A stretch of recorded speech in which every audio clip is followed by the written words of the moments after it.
السلام علیکم ورحمۃ اللہ وبرکاتہ الحمد للہ رب العالمین والصلاة والسلام علی اشرف الانبیاء والمرسلین وعلی آلہ الطیبین الطاہرین واصحابہ الاکرمین الافضلین وعلی من تبعہم واحبہم اجمعین الی یوم الدین اما بعد فاعوذ باللہ من الشیطان الرجیم بسم اللہ الرحمن الرحیم لقد كان لكم في رسول الله اسوة حسنة صدق اللہ العظیم وصدق رسولہ النبی الکریم ونحن على ذلك لمن الشاہدین والشاکرین والحمد للہ رب العالمین ان اللہ وملائکتہ یصلون علی النبی یا ایہا الذین آمنوا صلوا علیہ وسلموا تسلیما لبیک وسعدیک صلوات اللہ علیہ وعلى آلہ وصحبہ افضل صلواتک وعدد معلوماتک وبارک وسلم صلاۃ وسلاما علیک یا سیدی یا رسول اللہ صلی اللہ تعالی علیہ وسلم۔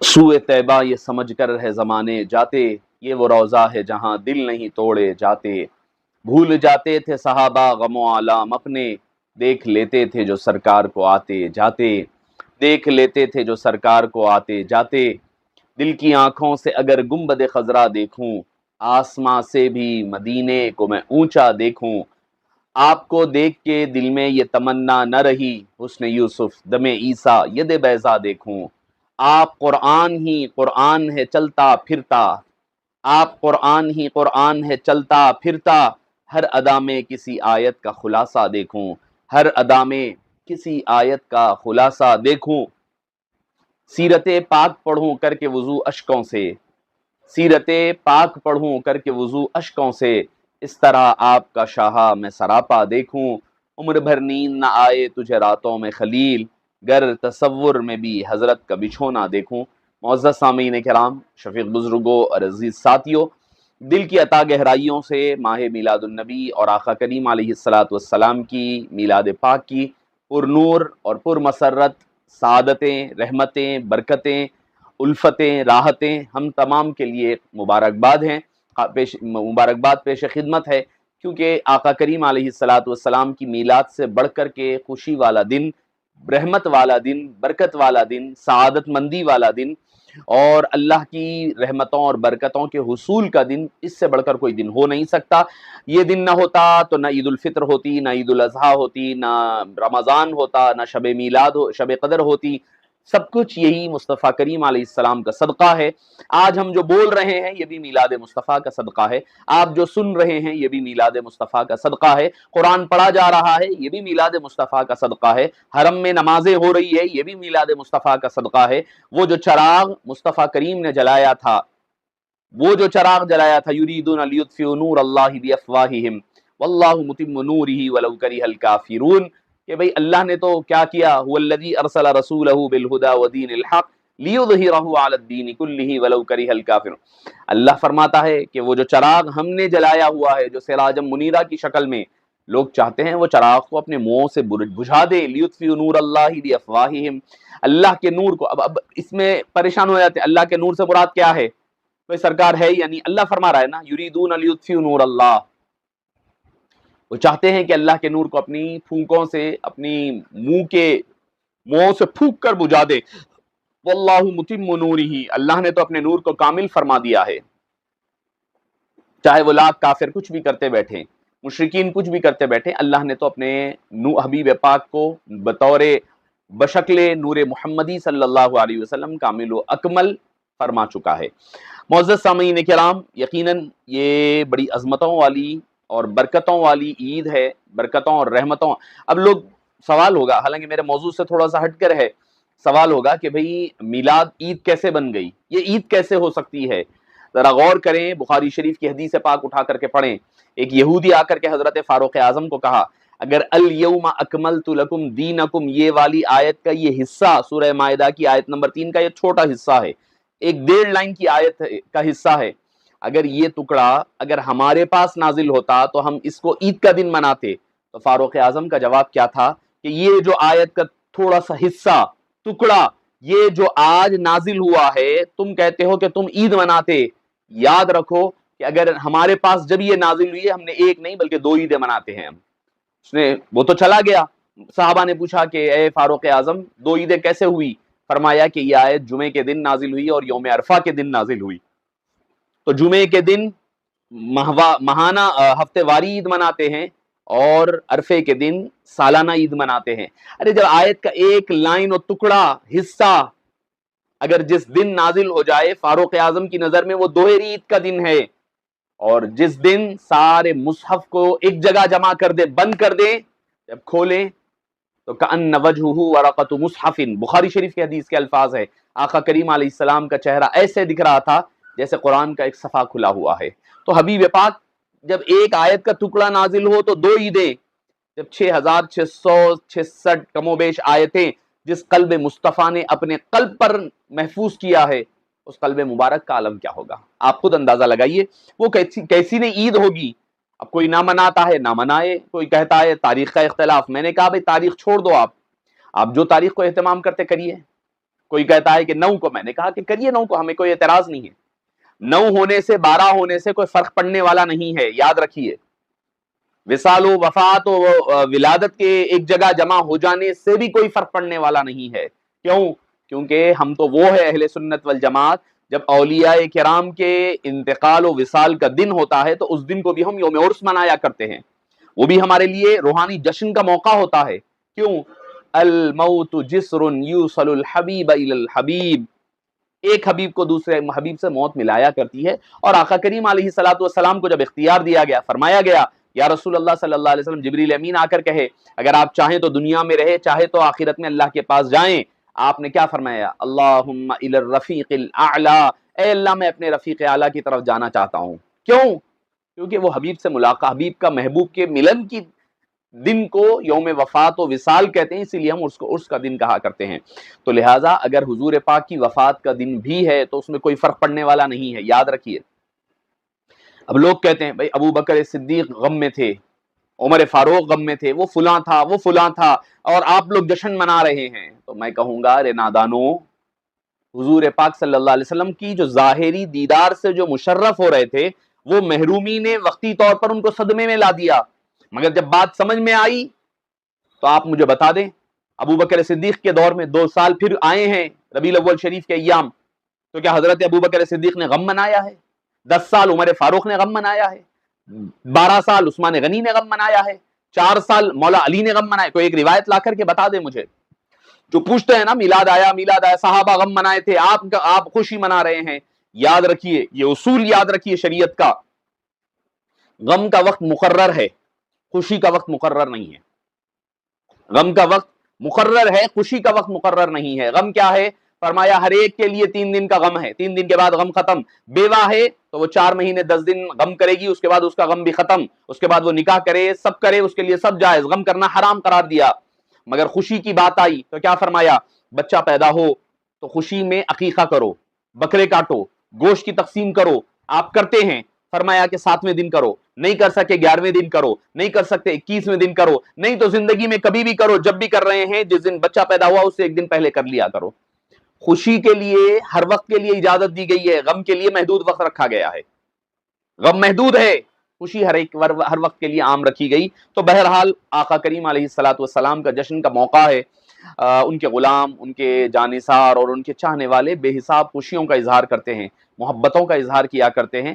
اللہ تعالی ہمیں بھی جو ہے ان عاشقوں میں ہمارا شمار فرمائے. معزز سامعین کرام، گفتگو تھوڑا سا تمہید طویل ہو گئی ہے، چونکہ آج اس بزم طلباء قدیم و محبان جامع نظامیہ کے زیر اہتمام یہ جو محافل میلاد مصطفیٰ صلی اللہ علیہ وسلم کا انعقاد عمل میں لایا جا رہا ہے، یہ طویل عرصے سے چل رہا ہے. جب تک عاجز جدہ میں رہا تو سیرت پاک، سیرت النبوی صلی اللہ علیہ وسلم پر غالباً میں سمجھتا ہوں کہ 2 سال 12 یا 15 مسلسل دنوں تک ہم نے سیرت النبی صلی اللہ علیہ وسلم پر سیریز چلائی تھی کہ نور محمدی سے لے کر آقا کریم علیہ السلام کے وصال، بعد از وفات حیات النبی کے بھی، پھر اس پر عقائد بھی شامل ہوئے، اس میں ازواج، اولاد، امجاد اور اشیاء، منسلکات، ساری چیزوں کا ہم نے اس میں غالباً میں سمجھتا ہوں کہ 2 سیریزیں ہوئی ہے اس پر، الحمدللہ علی ذالک. اب چونکہ مختلف علماء کرام اور مشائخ ذوی احترام کے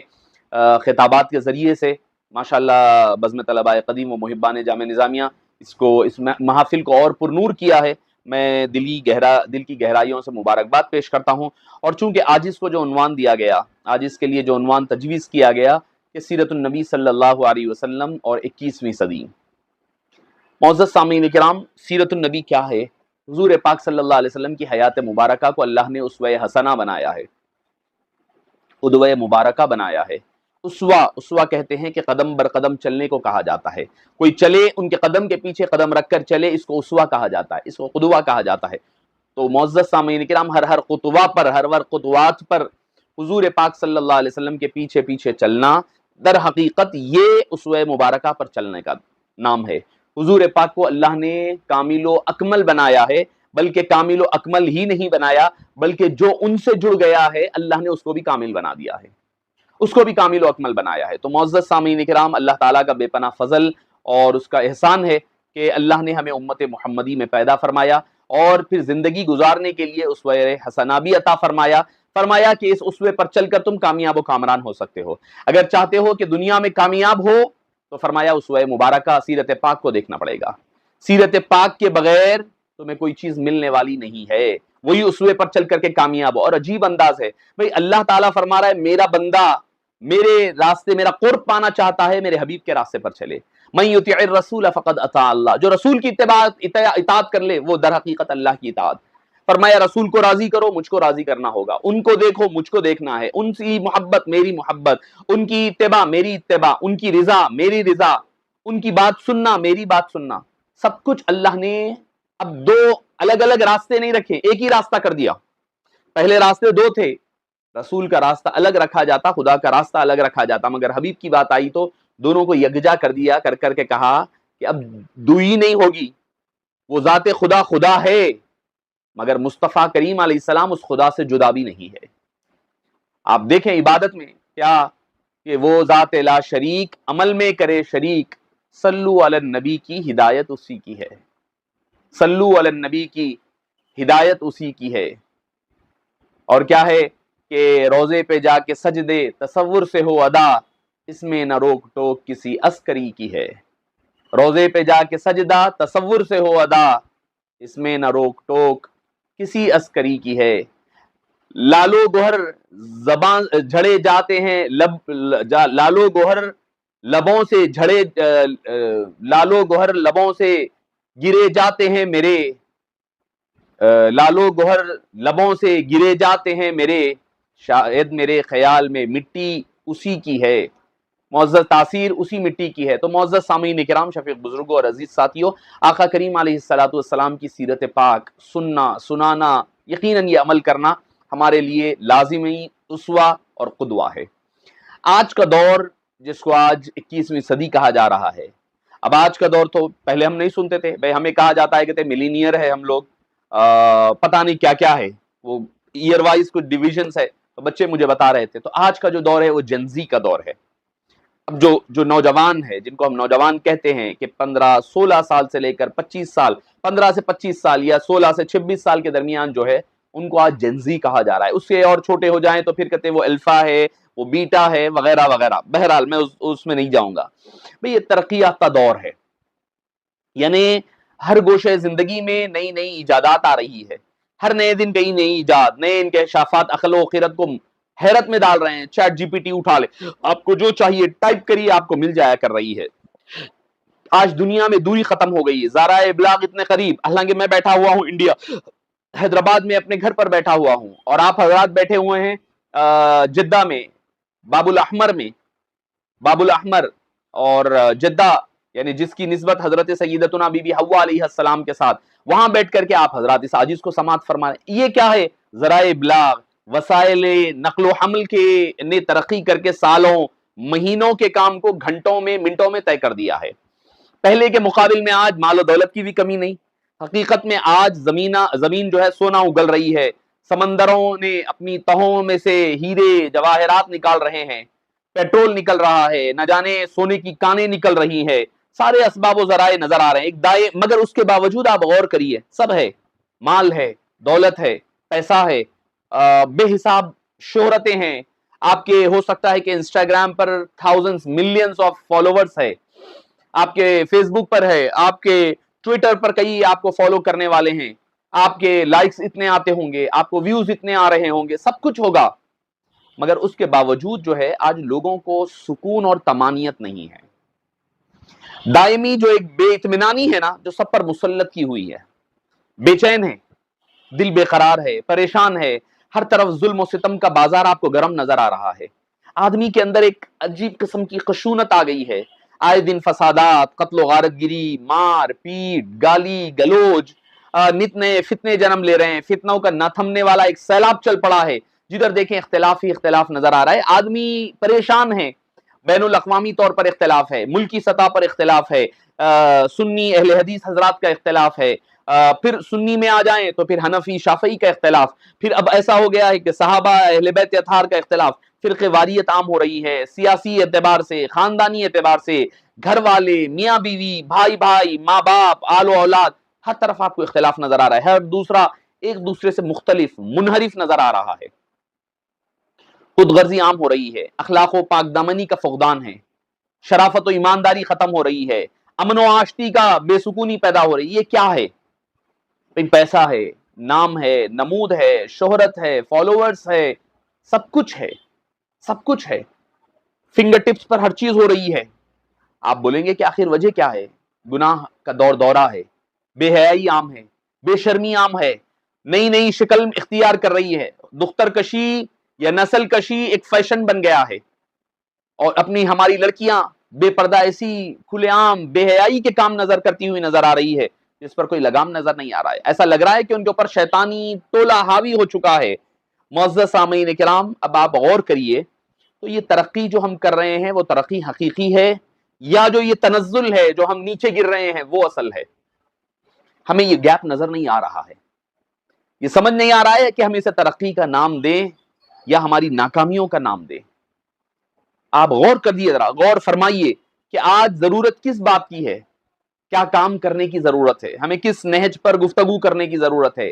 بے چینی، بے قراری، بدعات و خرافات، نت نئی مسائل، الجھنیں، آدمی اپنے گھر کے معاشی معاملات میں پریشان، لاکھوں کی تنخواہیں ہیں، لاکھوں کی تنخواہیں ہیں ہر ایک کی، پھر بھی آخر مہینے میں آدمی بے چین ہے، بے قرار ہے، بے سکونی پائی جا رہی ہے.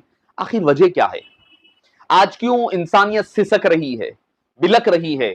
اس کی ایک سب سے اہم وجہ یہ ہے کہ اللہ تعالیٰ نے جب ہمیں پیدا کیا تو ہمیں نسخے کیمیا عطا فرمایا تھا.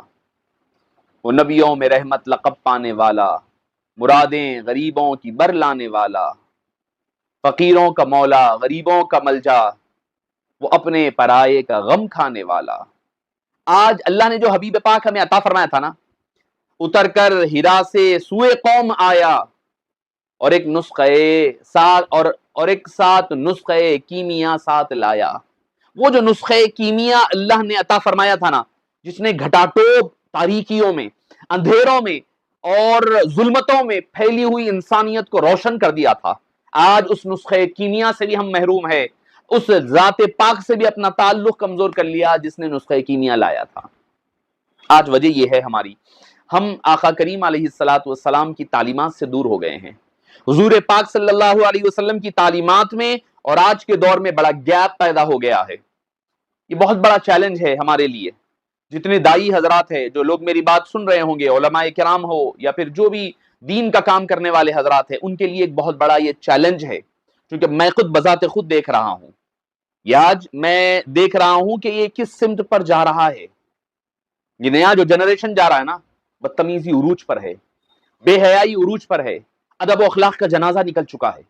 حقیقت جانیں آپ، حقیقت میں کہہ رہا ہوں میں، اگر آپ کو دیکھنا ہے تو آپ ایسی کوئی بات یا پوسٹ یا ویڈیو آپ کی جس میں کوئی وہ لوگ غلط کام کر رہے ہیں ان کی نشاندہی کرتے ہوئے ڈالیے. آپ کو اچھے لوگوں کے کمنٹ کم ملیں گے، گالی گلوچ والے زیادہ ملیں گے. کیا یہ ہماری نوجوان نسل، یہ مسلمانوں کی بات کہہ رہا ہوں میں، اس میں سنی بھی ہے، وہابی بھی ہے، سب شامل ہے. اگر آپ ان کے فیور کی کوئی بات اگر آ جائے نا، بس آپ کمنٹس دیکھ لیں، پھر اس کے شیئرز دیکھ لیں، اس کے پھر ویوز دیکھ لیں، آپ کو پتہ لگ گیا. آج ہم جو ہے حق بات سننا نہیں چاہ رہی ہے ہماری نئی نسل. ہماری نئی نسل کو وہی سننا ہے جو وہ سننا چاہتے ہیں.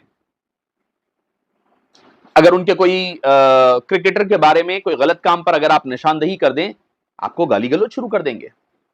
اگر کوئی آپ کوئی سیاسی پارٹی کی سیاسی جماعت کی کوئی تائید میں اگر آپ کہہ دیں کسی ایک مسئلے میں جو اچھا بھائی ضروری نہیں ہے نا، ہر ایک کا ایک پہلو ہوتا ہے، ہر ایک کا ایک پہلو ہوتا ہے، ہر ایک اچھا پہلو ہے، میری بھی زندگی ہے، اچھا بھی پہلو ہوگا برا بھی ہوگا۔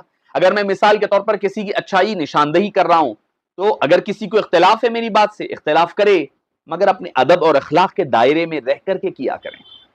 اگر ان کی برائی ہے آپ بیان کریں نا، ضروری نہیں ہے کہ میں ہی سب کچھ بیان کروں۔ اگر میں کسی کی برائی بیان کر رہا ہوں تو ضروری نہیں ہے کہ اچھائی بھی بیان کروں، اگر میں کسی کی اچھائی بیان کر رہا ہوں تو میرے لیے ضروری نہیں ہے کہ اس کی برائی بھی بیان کروں،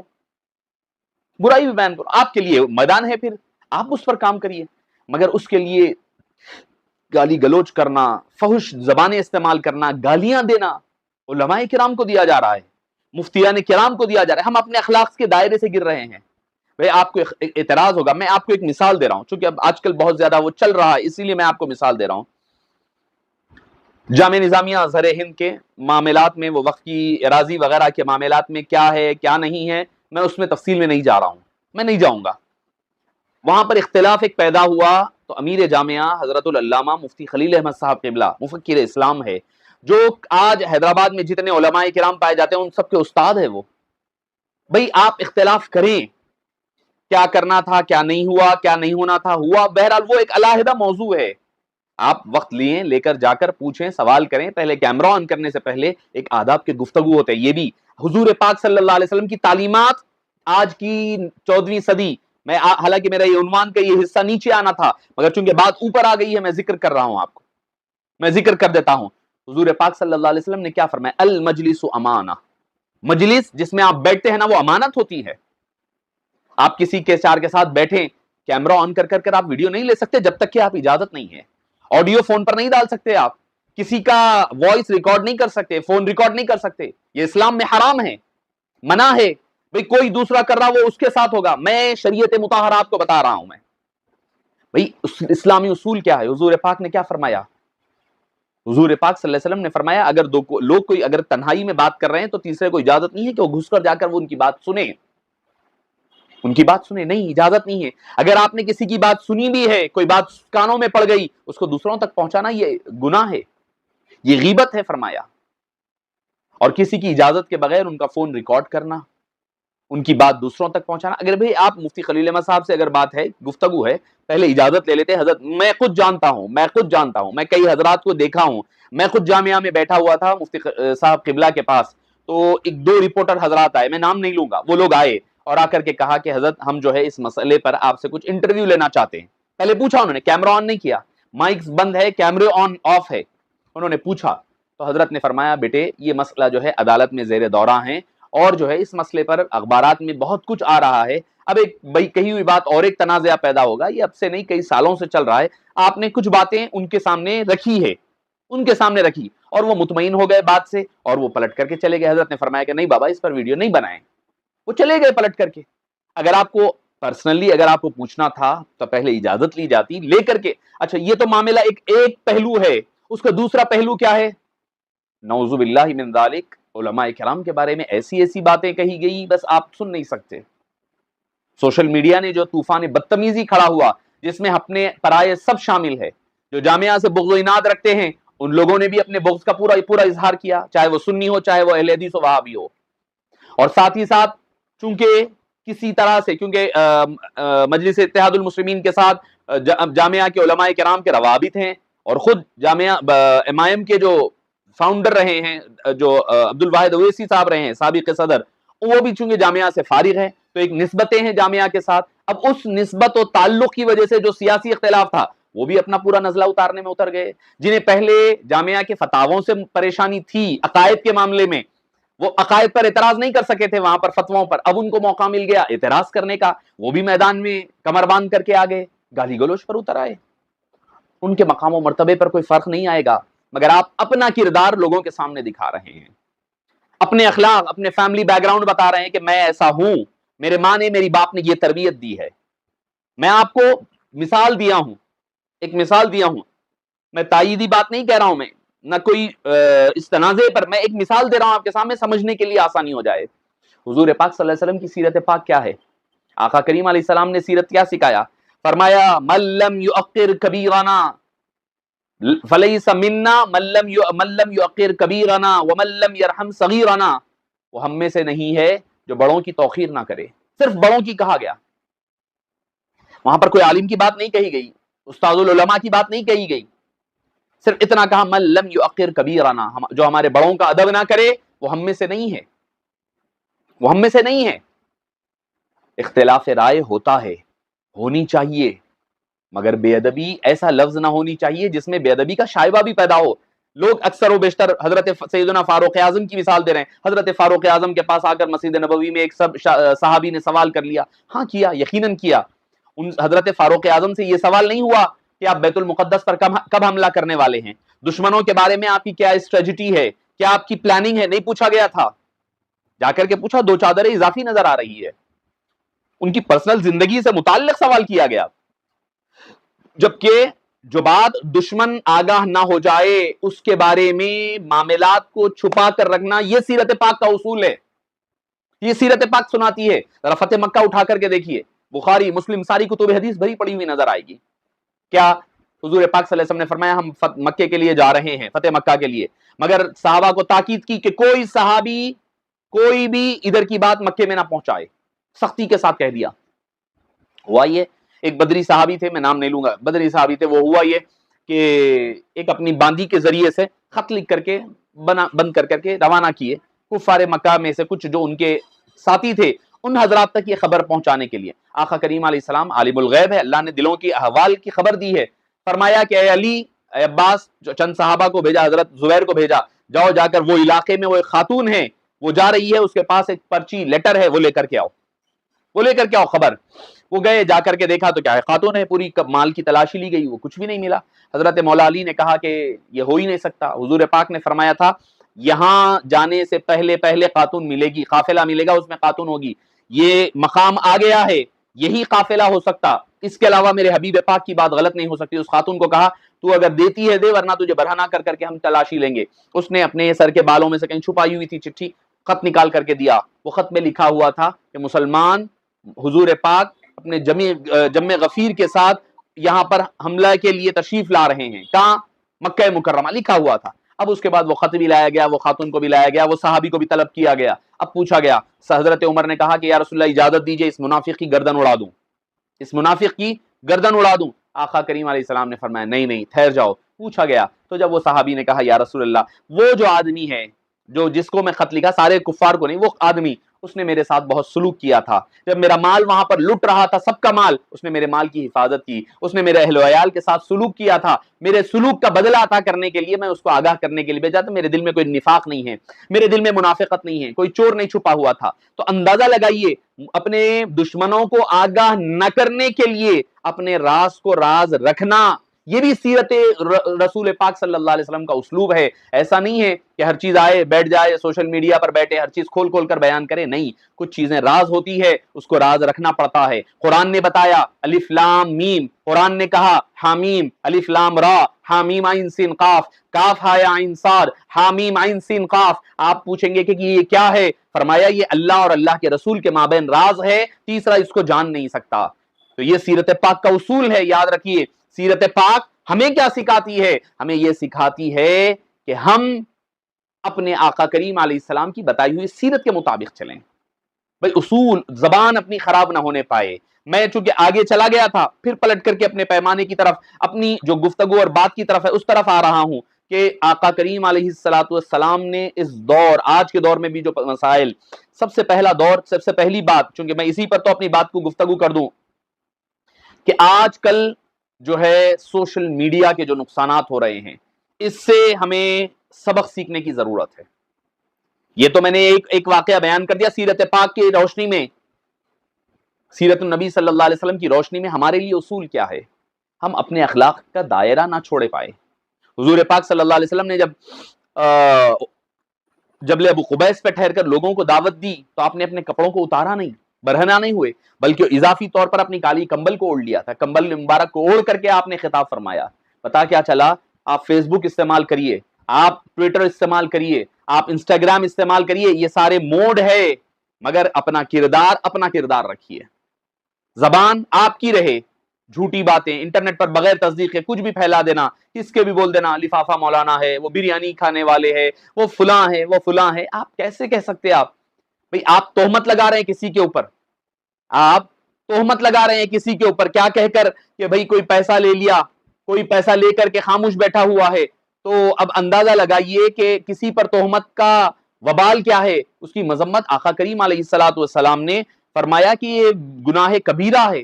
کسی کے بارے میں بھی تہمت لگانا جو آپ کہے اور جس کی برائی کرے اور اس میں وہ برائی نہیں پائی جاتی ہے، تو اللہ تعالیٰ اس کو اس وقت تک ردغت الجبال خبال یعنی جہنم میں دوزخیوں کے پیپ اور خون کے جمع ہونے کی جگہ میں رکھے گا جب تک کہ اس کی وہ سزا پوری نہ ہو جائے. آپ کسی کے اوپر تہمت لگائے، الزام لگائے، کسی کے بارے میں کہے، تو حضور پاک نے فرمایا کہ اگر وہ نہیں کرا وہ تو آپ کی طرف وہ لوٹ کر پلٹ کر واپس آئے گی. اگر کہیں پر اسلامی حکومت ہے تو 80 کوڑے مارے جائیں گے آپ کو اگر کسی کے اوپر آپ تہمت اور بہتان تراشی کرے. اندازہ لگائیے. آپ کو اگر معلوم ہے، ہاں اگر آپ نے اپنی سر کی آنکھوں سے دیکھا ہے کہ کسی نے لفافہ لیا، پیسہ لے کر کے کوئی بات کہی ہے، زمین بیچ کر کھائی ہے، آپ نے اپنی سر کی آنکھوں سے دیکھا، تب کہیے. آپ یہاں بھی مت کہیے، جا کر پولیس میں کہیے، کورٹ میں کہیے، گواہی دیجیے، کوئی صحیح کام ہوگا. آپ سوشل میڈیا پر بیٹھ کر خالی لکھ دینے سے آپ تہمت لگانے، بہتان تراشی کرنے والوں میں شامل ہو جائیں گے. مولا علی سے روایت فرماتے ہیں بے گناہ لوگوں پر الزام لگانا آسمانوں سے زیادہ بوجھل ہے، یعنی بہت بڑا گناہ ہے. معزز سامعین کرام، شفیق بزرگوں اور عزیز ساتھیوں، ذرا اندازہ لگائیے کہ ہم کس سمت پر جا رہی ہے ہماری نئی نسل. اور دوسری چیز ہے کہ سوشل میڈیا پر فیک نیوز، جھوٹی نیوز ہے، خبریں پھیلا دیا کرتے ہیں. تو یاد کریے، اندازہ لگائیے کہ اللہ تعالیٰ نے قرآن کریم میں بھی فرمایا، سیرت پاک میں ملتا ہے، غزوہ بنو مستلق تھا. ہوا یہ کہ واپسی پر جب منافقین نے حضرت ام المومنین بی بی عائشہ رضی اللہ عنہا پر جھوٹی تہمت لگائی تو اور افواہیں پھیلائی تو معاشرے میں شدید بے چینی پیدا ہوئی. آخر میں اللہ حبیب پاک نے خاموشی اختیار فرمائی وحی کے آنے کا. اللہ عز و جل نے وحی نازل فرمایا اور فرمایا ھذا بہتان عظیم، یہ بہت بڑا بہتان ہے.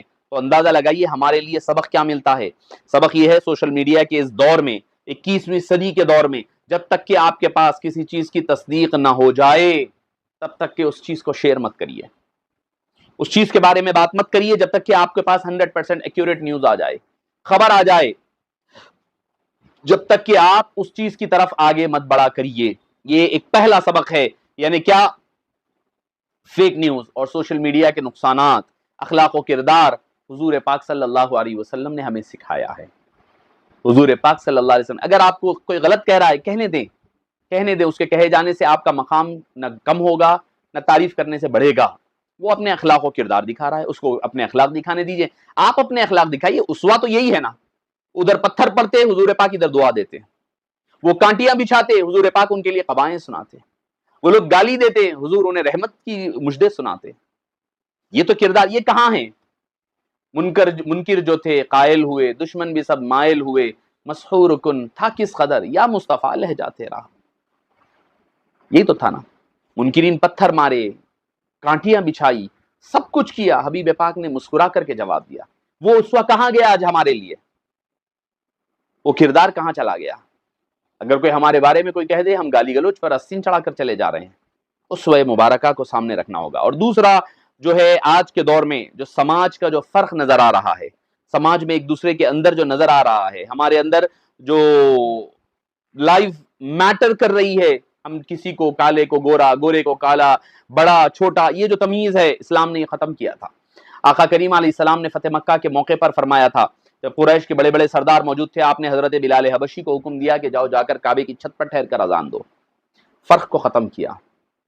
حالانکہ بلال حبشی اہل بیت اطہار میں سے نہیں ہے، حضور کے خاندان میں سے نہیں ہے، اجلہ صحابہ میں ہے، ابتدائی السابقون الاولون میں ہے، مگر حضور پاک صلی اللہ علیہ وسلم نے ایک سیاہ فام، سیاہ جن کے اندر بمائل سیاہی جو چہرے مبارکہ تھا، ان کو غلام تھے، پھر اپنے خاندان کے بھی نہیں تھے، ان کو اوپر چڑھایا، یہ بتانے کے لیے کہ دیکھو آج اللہ کے حبیب صلی اللہ علیہ وسلم عظیم اجتماع میں کعبے کی چھت پر ٹھہرا کر عظیم مقام پر ٹھہرایا ہے. یہ ہمارے لیے ہے کہ عزت کا معیار یہ یاد رکھیں سیرت پاک کی روشنی میں تقویٰ و طہارت ہے اور اللہ کے رسول صلی اللہ علیہ وسلم سے قربت ہے۔ اور یاد رکھیے کہ آج کا ہمارے دور کا ایک سب سے بڑا جو المیہ ہے وہ مذہبی تشدد ہے، اور جو ہے اسلامی فوبیا ہے، اور ہمارے پاس دیکھنے میں آ رہا ہے انٹرفیت جو ہارمونی ہے یہ پھیلانا بہت ضروری ہے آج کے دور میں۔ حضور پاک صلی اللہ علیہ وسلم کے پاس نجران کے عیسائی آئے، آنے کے بعد جب ان مدینہ منورہ میں جب وہ لوگ آئے، حضور پاک سے ملاقات کیا اور ان کی عبادت کا وقت ہو گیا، تو آقا کریم علیہ السلام نے انہیں مسجد نبوی کے اندر ہی اپنے طریقے کے مطابق عبادت کرنے کی اجازت دی، باوجود یہ کہ صحابہ حیرت میں ہیں، یا رسول اللہ یہ کیا ہو رہا ہے؟ حضور پاک نے اجازت دی۔ یہ ہے ٹالرنس، برداشت کرنا۔ برداشت کرنا، آپ دوسرے مکتب فکر کا آدمی ہیں، آپ اختلاف کریں اس سے، گالی گلوچ نہیں کرنا، دلیل سے بات کریں، دلیل سے بات کریں، دلیل جتنی مضبوط دیتے دیں آپ، مگر زبان خراب نہ ہونے پائے، حکمت و موعظت آپ کی زبان سے جھلکتا نظر آئے۔ یہ ہے سبق ہمارے لیے، دوسروں کے عقائد کا احترام ہو اور ان کے مذہبی آزادی دینا اور امن کی بنیاد رکھنا، یہ اسلام کی حبیب پاک کی تعلیمات ہے۔ اس کے علاوہ آج کا ایک اور جو سب سے بڑا مسئلہ ہے وہ ہے ڈپریشن، غصہ، اور سائیکولوجیکلی آدمی پریشان ہے، انٹالرنس بڑھ رہا ہے۔ سیرت پاک میں ملتا ہے کہ آپ صلی اللہ علیہ وسلم کو مکے میں پتھر مارے گئے، طائف میں تشریف لے گئے، طائف میں وہاں پر اوباش لڑکوں نے کیا کیا نہیں کیا حضور پاک کے ساتھ، آپ کے جوتے خون سے بھر گئے۔ اس مبارک موقع پر پہاڑوں کا فرشتہ آئے اور آ کر کہا کہ یا رسول اللہ حکم دیجئے اس کو ختم کر دوں گا طائف کو۔ حضور پاک نے فرمایا کہ نہیں، میں امید کرتا ہوں کہ ان کی نسلوں میں لوگ ایمان لائیں گے جو اللہ کی عبادت کریں گے، میں لوگوں کے لیے رحمت بن کر آیا ہوں، زحمت بن کر نہیں۔ تو اندازہ لگائیے کہ غصے پر قابو پانا، لوگوں کو معاف کرنا، نا امیدی کے بجائے پازیٹو فکر رکھنا، پازیٹو اپروچ رکھنا، اور ذہنی سکون کا ایک واحد راستہ ہے۔ آپ ہر ایک کے معاملات میں پریشان مت ہوا کریے کہ لوگ یہ کر دیے، وہ کر دیے، ایسا ہو گیا، انہوں یہ کرے، انہوں وہ کرے، زیادہ مت سوچیے، آپ ایزی گوئنگ بنیے۔ کوئی اگر کچھ کہہ لے، کوئی کہنے سے کچھ ہوتا نہیں، آپ اس کو سوچ سوچ کر اپنے دماغ پر لائیں گے، ڈپریشن کا شکار ہوں گے، مسائل اور الجھنوں کا شکار ہوں گے۔ میں بس آپ کو اشارہ دیتے ہوئے آگے بڑھ رہا ہوں، میں کہ وقت اپنے اختتام کی طرف ہے، اشارہ دے رہا ہوں کہ ڈپریشن ہے، لوگ پریشان، خالی سوچ رہے ہیں، جاب چلے گئی، سوچ میں پڑے ہوئے ہیں۔ ارے حضور پاک صلی اللہ علیہ وسلم نے فرمایا تھا، کیا فرمایا تھا؟ فرمایا تھا کہ اللہ تعالیٰ نے تمہارے بھائی یونس بن متا کے لیے اللہ نے جو آیت نازل فرمائی تھی، لا الہ الا انت سبحانک انی کنت من الظالمین، فرمایا تھا کہ یہ ڈپریشن دور کرنے کا واحد ذریعہ، بہترین ذریعہ ہے، فرمایا تھا ڈپریشن دور ہونے کا۔ تو صحابہ نے پوچھا یا رسول اللہ یہ صرف حضرت یونس کے ساتھ تھا یا ہمارے لیے بھی ہے؟ فرمایا جو کوئی یہ پڑھے گا اللہ اس کی مشکل کو آسان کرے گا۔ سوچنے سے کچھ ہونے والا نہیں ہے، آپ جتنا سوچیں گے آپ کا دماغ خراب ہوگا، پریشان ہوں گے آپ۔ میں بھی کبھی ہوتا ہے، کبھی ہم کوئی بات کہیں، کوئی لوگ اگر مخالفت کریں، میں کبھی کوئی کمنٹس نہیں پڑھتا ہوں، چھوڑ دیتا ہوں، ٹھیک ہے جو کرتا کر لیں، مجھے کیا کرنا ہے، مجھے کوئی فرق نہیں پڑتا۔ جو ہمیں لگتا ہے کہ حق ہے، ہم نے حق بیانی کر دی ہے، معاملہ اللہ کے حوالے کر دیتے ہیں، باری تعالیٰ اگر میں سچ تھا تو مجھے اجر دے، اگر وہ حق پر ہے تو اس کو اجر دے دے، اور اگر میں غلط ہوں تو اللہ مجھے معاف کر دے، اگر وہ غلط کر رہا ہے گالیاں دے کر تو اسے بھی معاف کر دے، ٹھیک ہے، بس آسان ہو گئی زندگی آپ کے لیے۔ تو حضور پاک نے ڈپریشن سے نکلنے کے لیے، ڈپریشن سے لوگوں کو نکالا ہے۔ لوگ ڈپریشن کے عالم میں چلے جاتے، حضور پاک صلی اللہ علیہ وسلم کی صحبت میں آتے، خدمت میں آتے، تو خود بخود۔ اور آپ کو کہوں میں، جب بھی آپ ڈپریس ہو جائیں تو سورہ والضحیٰ اور الم نشرح دونوں صورتوں ترجمے اور معنی کے ساتھ آپ پڑھیے، اور جو سکون آپ کو ملے گا نا، جو تسلی راحت ملے گی، اللہ کی عزت کی قسم اتنا سکون آپ کو کبھی نہیں ملے گا۔ حضور پاک پہلی وحی کے بعد غمزدہ ہے کہ دوسری وحی نہیں آئی ہے، پریشان ہے، تھوڑا مضطرب ہے۔ اللہ نے فرمایا والضحیٰ، اے روشن چہرے والے، واللیل اذا سجا، اور جس کی زلفیں، قسم ہے اس ذات کی جس کے زلفیں پھیلی تو ہر جگہ چھا جائے، ما ودعک ربک وما قلی، اے حبیب ہم نے آپ کو نہ چھوڑا ہے نہ آپ سے ناراض ہوئے ہیں، وللآخرۃ خیر لک من الاولی، اور آخرت آپ کی بہتر آنے والی گھڑی آپ کی پچھلی گھڑی سے بہتر ہے، وَلَسَوْفَ يُعْطِيكَ رَبُّكَ فَتَرْضَىٰ، آپ کا رب آپ کو اتنا نوازے گا کہ آپ اپنے رب سے راضی ہو جائیں گے۔ أَلَمْ يَجِدْكَ يَتِيمًا فَآوَىٰ، اے حبیب ہم نے آپ کو نایاب پایا تو اپنی محبت کے لیے چن کر رکھ لیا۔ أَلَمْ يَجِدْكَ يَتِيمًا فَآوَىٰ وَوَجَدَكَ ضَالًّا فَهَدَىٰ، اپنی محبت میں غرق پایا تو اور آپ کے لیے راستے کھول دیے۔ وَوَجَدَكَ عَائِلًا فَأَغْنَىٰ، اے حبیب پاک ہم نے آپ کو مالی طور پر آپ کو امیر نہ پایا، مالدار نہ پایا، تو ہم نے آپ کو غنی کر دیا۔ فَأَمَّا الْيَتِيمَ فَلَا تَقْهَرْ، تو آپ یتیموں کے ساتھ حسن سلوک فرمائیے، مت جھڑکیے۔ وَأَمَّا السَّائِلَ فَلَا تَنْهَرْ، جو کوئی مانگنے آیا، آپ یہ مت سمجھیے آپ کا کچھ نہیں، ہم نے تو آپ کو خزانے دے دیے ہیں، جو آیا لٹاتے جائیے۔ وَأَمَّا بِنِعْمَةِ رَبِّكَ فَحَدِّثْ، اور اللہ تعالیٰ کی، اللہ نے جو جو نعمتیں آپ کو عطا فرمائی اس کا چرچا کیجیے۔ اب فوری متصل، الم نشرح لک صدرک، اے حبیب کیا ہم نے آپ کے سینے مبارکہ کو نہیں کھول دیا؟